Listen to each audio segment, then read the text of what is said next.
It's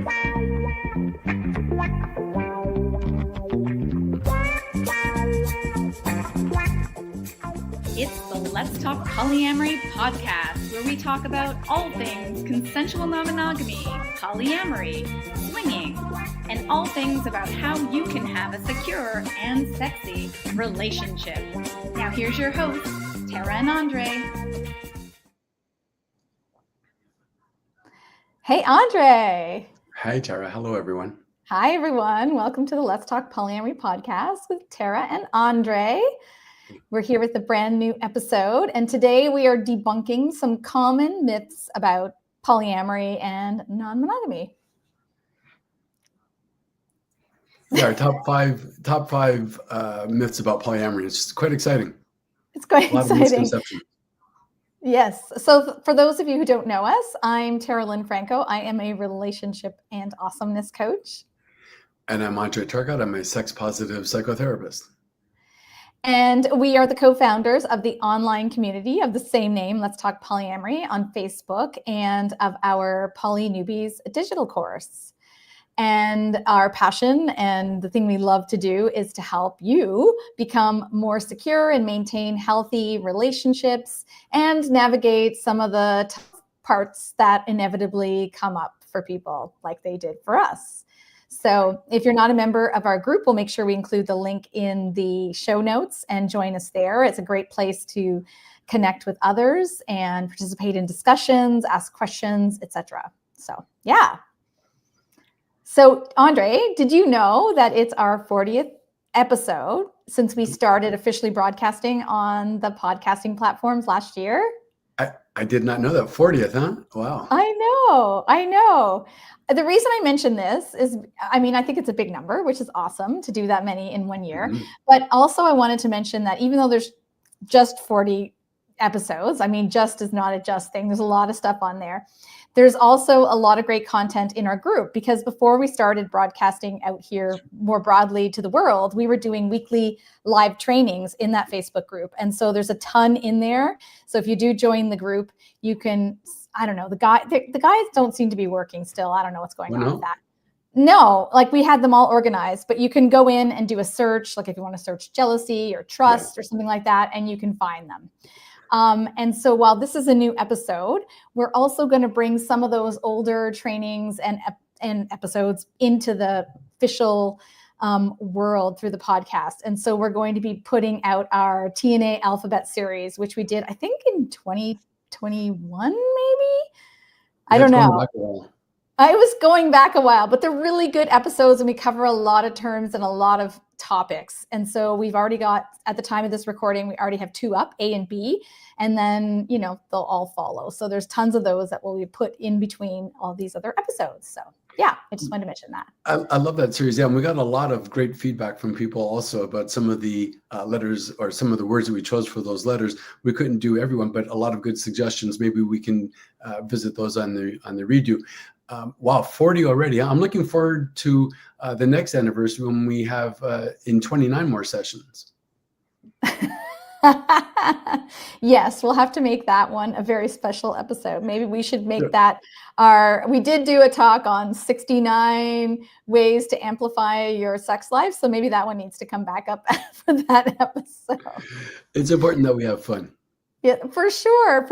Because we're pretty serious some of the time, but we do share a lot of personal stories, and we try to make this fun for people because, you can't be serious all the time. So yeah. It's a myth that talking about serious subjects can't be fun.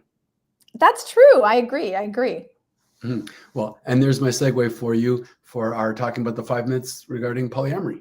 Yeah. Okay. So I don't know about you, Andre, but I know when I first told people that I was, moving into a journey of being non-monogamous, people definitely had some thoughts about it. And even myself, and people, our listeners probably are thinking the same thing, is that, you hear these myths out there out in the world about what it's like to be polyamorous or in an open relationship. And a lot of these things are not true. And I think, we're going to take 5 of the kind of more general broad ones in this episode, and then we'll get to more specifics maybe in other episodes, because there are a lot lot of things out there. There's even, myths around how you do polyamory right, which we also don't subscribe to. Mm-hmm. So, and we're going to use the term polyamory, non-monogamy sort of interchangeably today, just for convenience. So just ignore that. And it's just non-monogamy in general. So, yeah. Right. Anything that is, and when we say non-monogamy, we're speaking specifically about ethical non-monogamy or consensual non-monogamy, as opposed to how I used to first practice it, where I was, polyamorous with many people, but they didn't necessarily know it, or I wasn't so open about it. And that's not quite right. But we're talking about being open, being ethical, being honest about this. Yeah, absolutely. There actually is a myth as well. We're not going to talk about it today, is that you can't cheat in polyamory, which is also not true. So you can cheat regardless of the style of relating that you're in. So the 5 general ones we're going to talk about today is, the first one is polyamory is only about sex. Number 2 is polyamorous people can't commit or do the work of being in a polyamorous relationship. Polyamory is unnatural. Polyamory always leads to jealousy or causes jealousy, and polyamory is just a phase. So those are the 5 general ones. So let's jump into myth number 1, which is probably the one that you hear the most. I don't know about you, Andre, but polyamory is just about sex. Yes, actually, I've heard that quite a bit, especially I hear it sort of directly, indirectly on dating sites. So if I am speaking to somebody and I announce that I'm polyamorous, there's an automatic assumption that I'm in that just for the sex. Yeah, exactly. And I think that's what makes dating as a non-monogamous person tricky sometimes, is because people, if they're not already engaging in multiple relationships, that's the default position people have. And so a lot of people think that it's about having multiple sexual partners and not about having and forging any kind of relationship. And some would even say that people who are polyamorous are just looking for casual interactions. And also that they might even be psychically immature. I've had that said to me as well. Something as direct as, well, when are you going to grow up and get a real relationship or a serious relationship? Yes. Yeah. And we're going to talk about that a bit more in one of the ones about polyamorous people can't commit. But also it being just about sex, it's often told to me from women that if they should announce that they are looking for something that's non-monogamous, that they are automatically then perceived as being promiscuous, that they are insatiable, that they cannot get enough sex. And that's what motivates them to want to be in this type of relationship. Yeah. And then the other part related to that is that by having more partners, that you have greater exposure to STIs, sexually transmitted infections. So that's another one that kind of goes along with this. It's just about sex. Mm-hmm. Which is, we know, debunked, because there's recently a couple that I was working with where one of them was in a monogamous relationship, believing that their marriage was monogamous, where their partner was outside, not openly outside of it, but was having multiple partners. And they, in fact, unfortunately, did come back into their marriage with an STI. So while their spouse only had one partner, their partner having multiple partners and unprotected other partners did then incur that. So it's not, there's not necessarily that direct correlation to it. Yeah, absolutely. And in my own experience, being, non-monogamous for now, 7.5 years-ish, my experience with people I've met is that people typically are even more concerned, are very aware and concerned about their sexual health and wanting to maintain that, and also having really good practices around getting regularly tested. Before we were doing this, I never got STI tested once. The only time I knew that I didn't have something is when I gave blood, and they were only testing for AIDS. They weren't testing for anything else there, right? So that was the only time, as somebody who was dating pretty regularly and that sort of thing, I actually had testing. So I find that people actually are even more frequently tested when they're non-monogamous. I would agree. That's been similar to my experience as well. When I was monogamous, it was not common practice to go and get STI testing. In fact, if I shared the same doctor as my then wife, it seemed kind of difficult or awkward, because we didn't have these kind of conversations. And how could I really go openly and answer these tests if it wasn't known and I was concerned that it might come back to me, as opposed to now being very open about it, and not only with you, but with other partners and the people we come across, that this kind of dialogue, this ability to look at these things is much more open and much more accepted. And therefore, the incidence of STIs is reduced by that kind of openness and that willingness to participate in that. Yeah. And having those conversations with new partners and people who've been doing this, I find it much easier. I mean, I'm laughing when you said about going to the doctor, because we typically go together pretty often. We share the same doctor. Sometimes you make the appointment for me, etc. And so, I mean, I just love that about it. But sorry, go ahead. Well, it's interesting that we're talking about myth number one, polyamory is just about sex, whereas in fact, it might also almost be said that the antidote to that myth is that polyamory is very much about communication. Yes. It is. And I think that's something that, you can debunk a lot of these myths with, is that communication is central to non-monogamous relationships. In fact, like I feel for myself and the people that I work with, we actually are talking more about all of these things than we ever have before. And that does then form deep connections with people, because you're having these conversations, and, they're not, so many people involved in this. I mean, there's certainly things that we do where they're not necessarily deep emotional connections. Say, for example, if we're at a party or going to a club or something like that. But I would say the majority of what we do and the people that we know do involves, ongoing relationships with people that are meaningful and deep and have become good friends and that we love. And, it's interesting because I kind of, as a spinoff, or maybe the way that we got there, in talking about communication and being able to speak openly about our emotional investments or STI testing, things like that, is comes to mind the idea of communication attunement and nonverbal communication, things that were not as observable or as much on my radar in the past, but how we are now inviting ourselves to look at these ways of communicating and how it very much does affect the quality of our continuing relationships. I agree. Yeah, our attunement communication process, which is part of our courses, which is amazing, and has really changed how not only I interact with you, but also how I interact with other people. And I certainly had some opportunities to have some conversations with my parents when I was away, and I'm really, and I feel that it has helped. And so some people say too that polyamory is a lot about personal growth. And I mean, that's definitely true for me. And I think for the people that, I've worked with, that we've worked with couples and individuals, is that it's such a great opportunity to grow and expand, yourself as well and understand yourself. So, yeah. Shall we move on to number two? Let's do it. Number two, polyamorous people can't commit, and I put in brackets, or do the work of being in a monogamous relationship.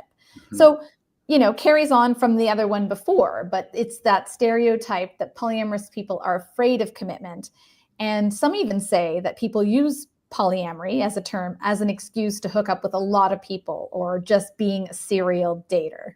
Mm-hmm. It's amazing to me, the idea of people can't commit, because from my personal experience, these since being in polyamory, I have had the longest relationships that I've ever had. Whereas when I was resembling monogamy, they were very short-lived for a number of reasons. So it actually counters that. But yes, again, it does speak to that myth that many people will say, well, if you're polyamorous, then you're just wanting the quick hit and then out, and that you're not able to make that commitment or a serious relationship. And that's just not the case. Yeah. I mean, there's definitely people out there that will use the term polyamory to date multiple people. So I'm not saying that doesn't exist out there, but but it's, that's not the reason, a lot of people can commit. I mean, and, this is my longest relationship with anyone ever.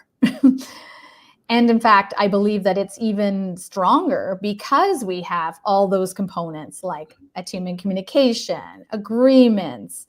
We have, other relationships, we keep things interesting. Like there's a lot of benefits that come to being in a polyamorous relationship that actually supports being in a committed relationship, right? And Absolutely. a lot of styles of non-monogamy are committed relationships, like people who are in open relationships, for example. So that's people who are in an existing marriage or long-term relationship and decide to open it up to others and date other people. They are still in a committed relationship, but they're also being with others. And some people go all the way to being in, well, I guess not relationship anarchy. I guess it's kind of the breakdown of those things, but still you have ongoing relationships with people that you're co-creating as well. So there's lots of examples. There's people that form polycules, shared living arrangements, all kinds of things. Right. And not to make a knock against monogamy, but some people report having stayed in monogamous relationships, which appeared to be as though it's a commitment, only because they found it difficult to extract themselves because of a number of reasons. Maybe they have a legal contract, or financially it's difficult, or whatever it might be. So then statistically, it looks as though they are committed, when in fact they might have chosen or preferred to not be that way, but it was simply difficult because of the institutional constructs that keep them in this. Yeah, absolutely. Absolutely. Okay. Shall we move on to number 3? Let's hear it. Polyamory is unnatural. So this is the common belief that monogamy is the natural or default relationship style for humans, and that polyamory is just an unnatural deviation from this form. Mm-hmm. I think we're getting more and more evidence that counters that when we look at the anthropology of where we came from and how we may have been more of a group society, that we would have a communal experience, and that monogamy is a construct that only developed fairly recently, that there was advantages to living in a community and being more communicable. Exactly. I mean, I did a little bit, I don't know a ton about this. I've been wanting to read, that book. I'm forgetting the name. If I remember it, I'll put it in, I have it. I'll put it in the show notes, where they talk about non-monogamy kind of over time. And, Greeks and Romans often engaged in relationships outside of marriage. Polygamy was common. So polygamy, where you're married to more than one person is married to more than one people. Indigenous cultures often have this idea of community where people take care of other people. There's a lot of examples. I wish I knew a lot more about it, but I think what's unnatural about monogamy is actually staying with one person, or like you said, staying when you're not happy about things. And I think this is where things like why people seek pleasure outside of these relationships, because they're not satisfied, their desires aren't being met. And, I feel like as a people, we're meant to love more than one person. And we do, in fact, do that. We have families, we have friends, and that sort of thing. And I think that's what makes polyamory natural, allows us to be open and love all those people in however form meets, our desires. You mentioned an interesting point about not all the needs necessarily being met by that one person. And in a way, isn't it too fantastic to imagine that one person would be somebody's everything all the time? Yes. And what happens if they're not? And why should it be corrupt or in any way toxic if we do find other people that will give us certain things? So, for example, I like playing tennis and not really so much into playing golf, but you would like to golf on occasion. Well, what's to say that you shouldn't go play golf? Is that going to interrupt our tennis game? I don't think it necessarily has to. Maybe there is something faulty in the idea that one person is going to be all of those things.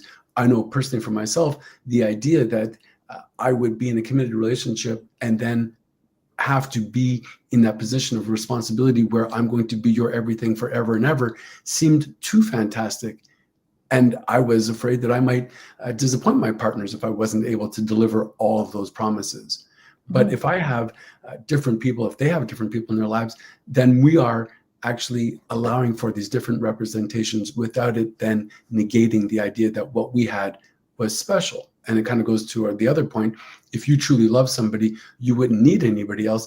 I think that is a common myth that is not appropriate. It doesn't mean that, well, I think in these examples, like with our parents, right? If we love our mother, it doesn't mean we're not going to love our father. We could love multiple people, and there's nothing wrong with that. In fact, why would we ever want to limit the amount of love that we receive or could give?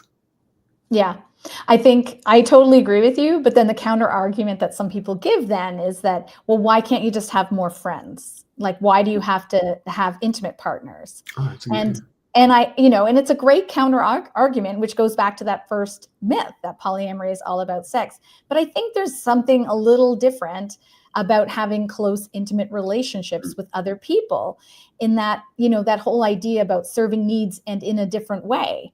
And I don't know what you think about that, but Well, I think I think that it's different. for me, what happens is when I hear you say that about having these different romantic people, is that it is prohibited because of a moral attachment. Somehow we came to believe that this should only be a sacred bond between these two people, because it would somehow interfere with our own ego, our possession, our ownership. It would just somehow interfere with that, as opposed to seeing the rewards and benefits towards it, that it doesn't necessarily have to mean that you are taking away from the other person or that they're not enough. It doesn't have to have an emotional, moral component to it, that we could simply allow for these different experiences if we are able to suspend this idea of it being absolutely good or absolutely bad, that there's a moral attachment to it.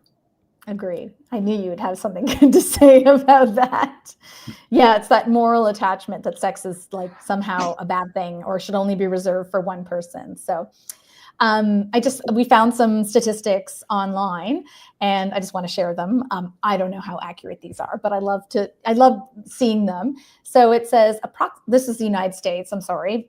This is what I found. Approximately 1 in 6 people in the United States would like to engage in polyamorous relationships, and about 1 in 9 have already been involved in one. So that's one of them.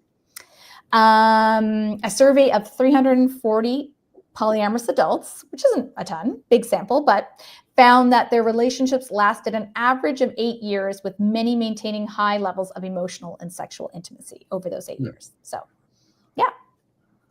Interesting. Dropping stats. All right, so let's get on to number 4. This is another good one. So that myth 4, polyamory causes jealousy, or that polyamorous relationships are inherently more jealous. So I think that's one of the biggest things that I hear when people find out that I'm polyamorous. They're like, oh, aren't you jealous? Or like, oh, I couldn't do that because I'm too jealous. Those are the main things people say.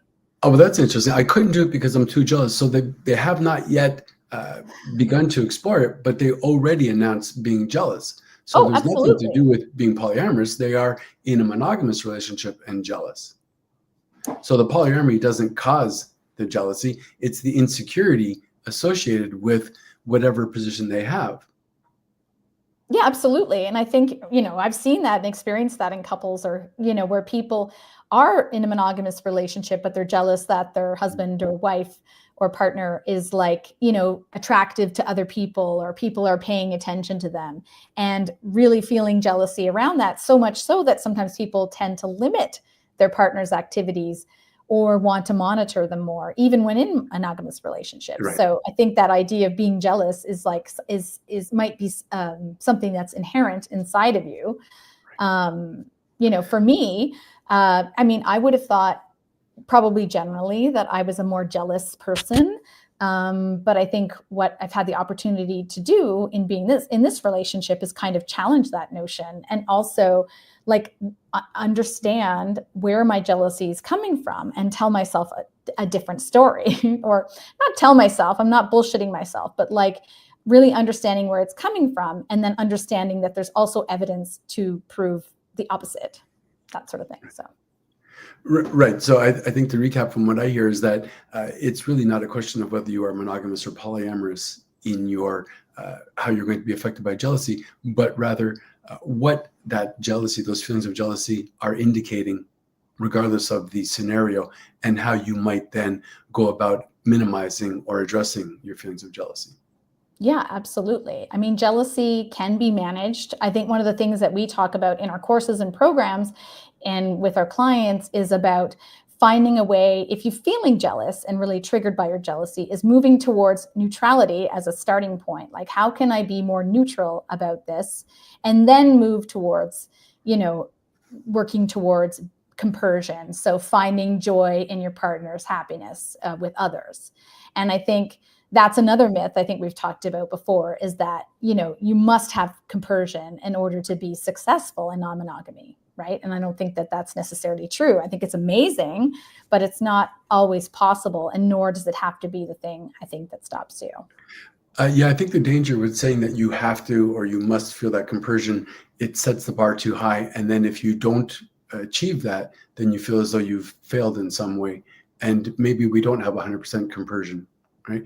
But again, I think that might be kind of after the idea of what is really driving my feelings of jealousy. How do I feel insecure, and what would help me to feel more secure?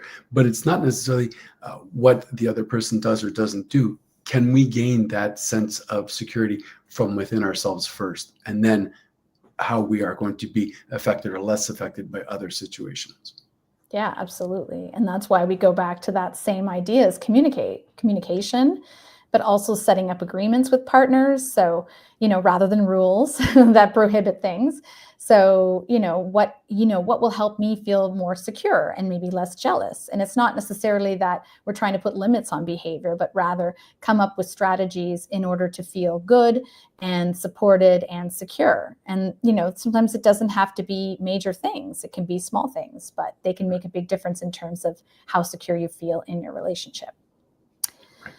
So the other one related to this that comes up in terms of jealousy that I often hear and see in groups and that sort of thing is that if you are feeling jealous and you're really triggered about that it's that you need to figure out your own shit on your own. And if you're feeling jealous, and while I think there's tons of internal work, and we just talked about that you have to do, I think when we're in a relationship with someone else and we have a partner, we can work together in order to feel like come up with strategies that would help us feel more secure.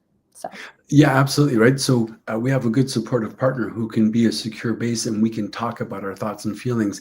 And through good open communication, we can start to unpack where some of those feelings are coming from. And maybe they don't have the cure, but it does help to create a greater feeling of security in the relationship if we are able to be that supportive partner, or find somebody that we can trust and have these conversations about our feelings coming up.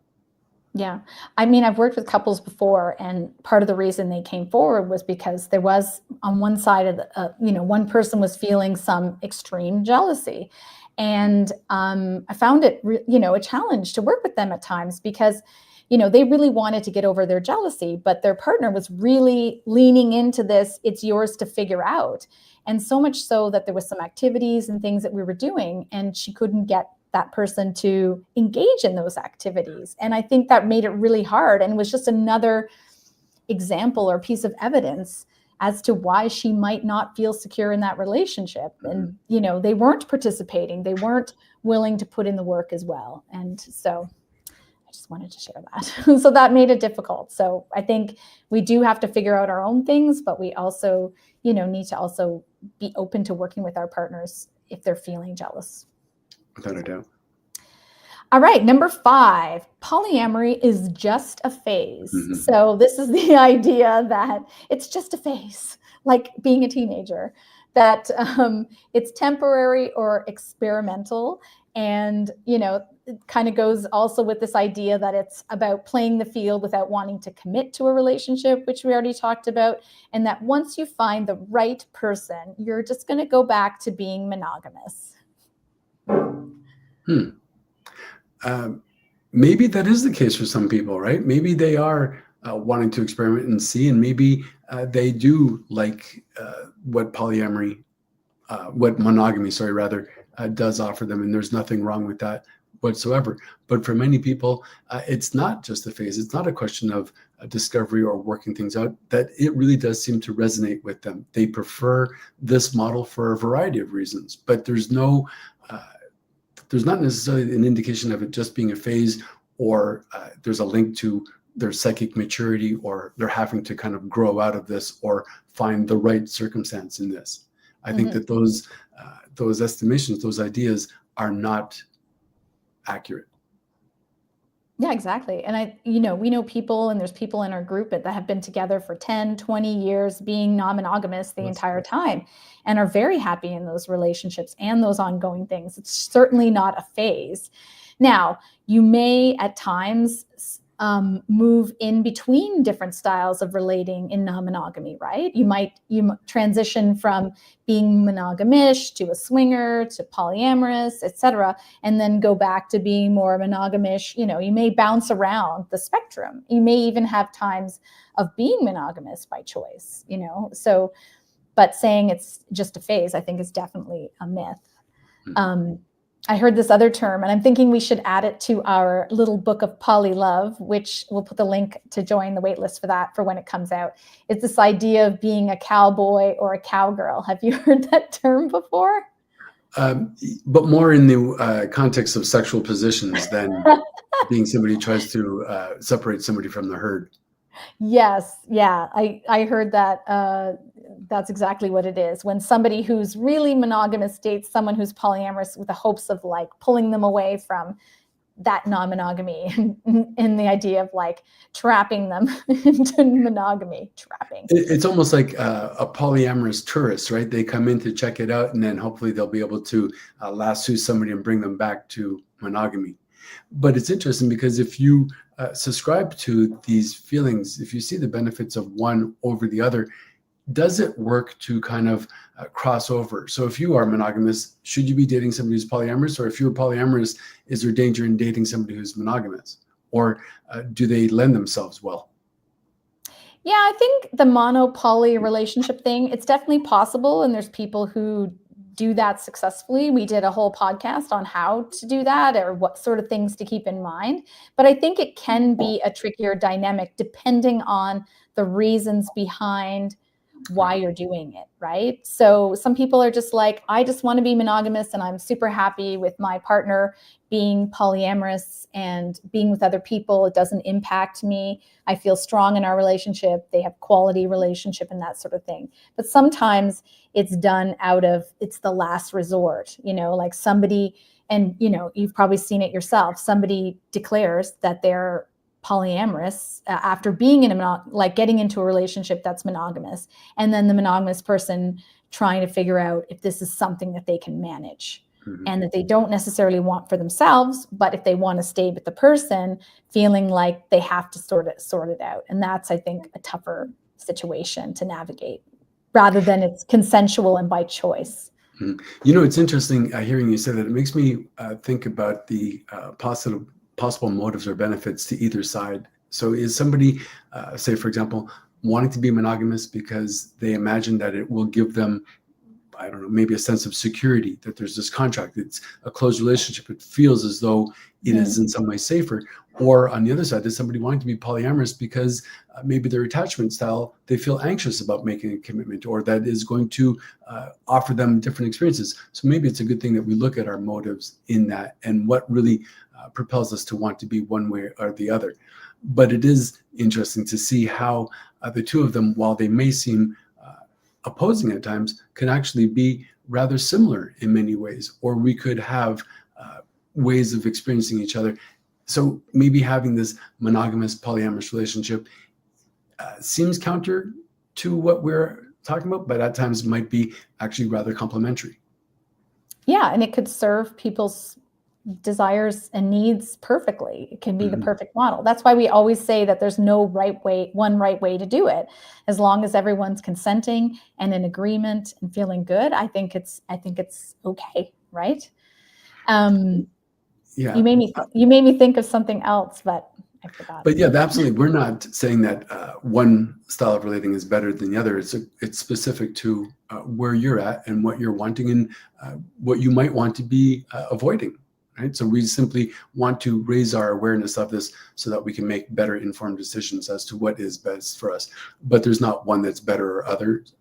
And we should allow for other people's yum without yucking it, just as we would want that as well. So maybe monogamy is your thing and polyamory is not your thing, but we should not pass judgment on the other because of the choice either way.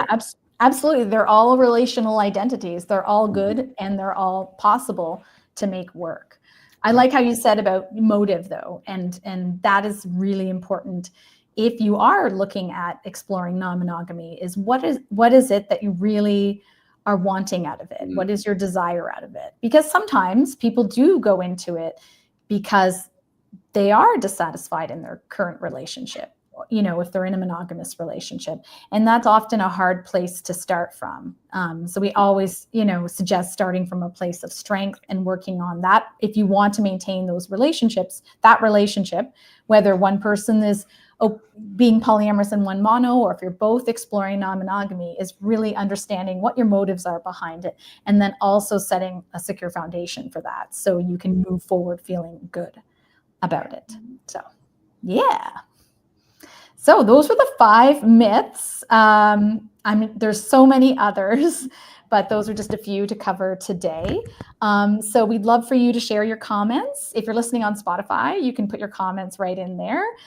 We'd love to hear what you think. You can also join our group and share your thoughts there around myths, and polyamory, and ask questions. We'll make sure we put all of that in the show notes. Yeah, so thanks everyone for tuning in. Thanks, Andre. That was fun. Yes, thank you, Tara. I'm very excited I get to see you this week. Yay, finally. It seems like it's been a very long time. It's been a while. Awesome. Okay, everyone. Thanks for listening, and we'll see you soon. Bye. Thank you. Bye.